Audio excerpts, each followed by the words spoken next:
നമസ്കാരം. 2026 ഓഗസ്റ്റ് 3-ാം തീയതി കേരളക്കരയാകെ നിറപുത്തരി ആഘോഷിക്കുകയാണ്.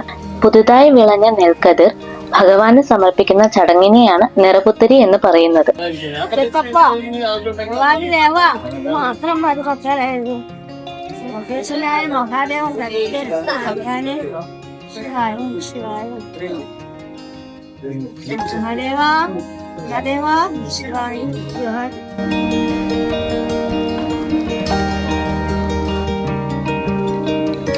ഇത് നിറയും പുത്തിരിയാണ്. തിങ്കളാഴ്ചയാണ് നിറയും പുത്തിരി. ഇതിന്റെ ഇത് മാവല, ഇല്ലി, അല്ലി, കതിര് ഇതൊക്കെ വെച്ച് കെട്ടും.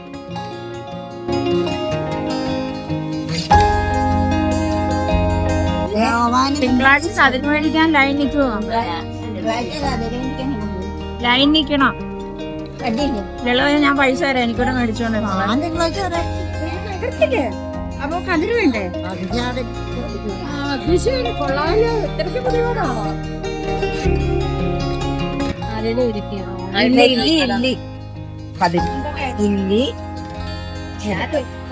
കതിര് കൊണ്ടുവന്ന് നിറ എന്നത് സമൃദ്ധി അല്ലെങ്കിൽ നിറവ് എന്ന അർത്ഥവും പുത്തരി എന്നത് പുതിയ അരി എന്ന അർത്ഥവും നൽകുന്നു. നിറപുത്തരി കൃഷിയും ആത്മീയതയും കോർത്തിണക്കിയ കേരളത്തിന്റെ പാരമ്പര്യ ആചാരമാണ്. സമൃദ്ധമായ വിളവിനോടുള്ള നന്ദിയും പ്രകൃതിയോടുള്ള ആദരവും പ്രകടിപ്പിക്കുന്ന ഈ ചടങ്ങ് ഗ്രാമീണ സംസ്കാരത്തിന്റെ ഐക്യവും പൈതൃകവും വിളിച്ചോതുന്നു.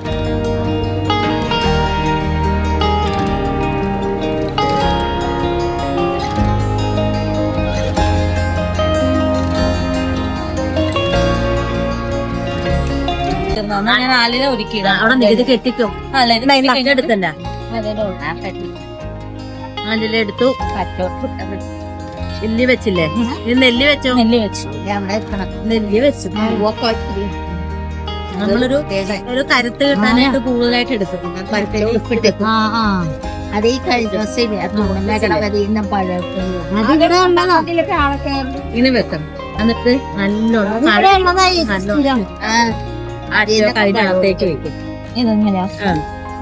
അത്ര നീട്ടരുത്, ഇങ്ങോട്ട് തീർക്കാം. ഇത് ഇവിടെ നിന്നുള്ള മടക്കി അകത്താക്കത്. ഞാൻ മടക്കി വെച്ചിട്ടുണ്ട്. എന്നിട്ട് നല്ലോണം ചുരുക്കുന്നു. അത്രയും ലൂസ് വരരുത്. ഇതെന്നോ കണ്ട, ഇത് റബ്ബർ ബാൻഡ് ഇടുമ്പോ നല്ല രസമാണ്.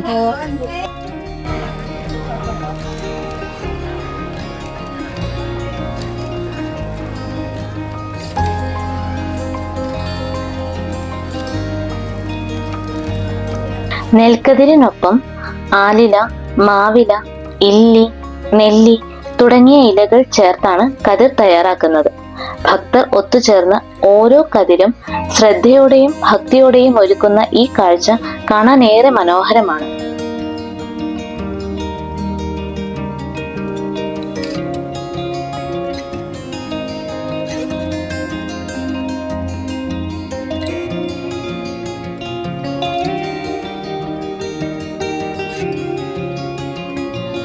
മാവല, ഇല്ലിയല, ഇല്ലി, നെല്ലിയല, കതിര്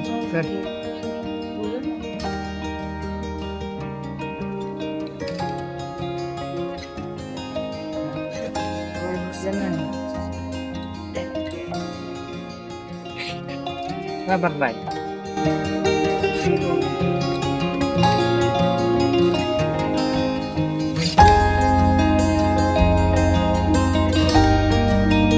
വിളവെടുത്ത പുതിയ നെൽക്കതിരുകൾ പൂജിച്ച് ഭഗവാന് സമർപ്പിക്കുകയും പിന്നീട് ഈ നെൽക്കതിരുകൾ ഭക്തർക്ക് പ്രസാദമായി നൽകുകയും ചെയ്യുന്നു. പ്രസാദമായി ലഭിക്കുന്ന നെൽക്കതിരുകൾ ഐശ്വര്യത്തിനായി വീടുകളുടെ പടിപ്പുരകളിലും ഉമ്മറത്തും കെട്ടിത്തൂക്കാറുമുണ്ട്.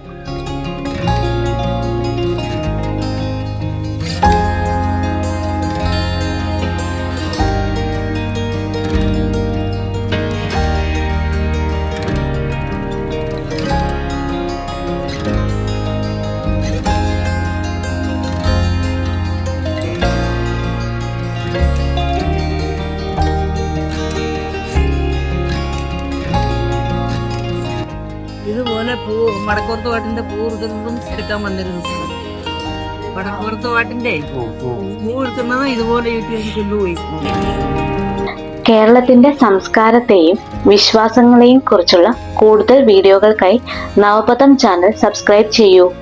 വീഡിയോ ഇഷ്ടമായാൽ ലൈക്ക് ചെയ്യാനും ഷെയർ ചെയ്യാനും കമന്റ് ചെയ്യാനും മറക്കരുത്. നന്ദി, നമസ്കാരം.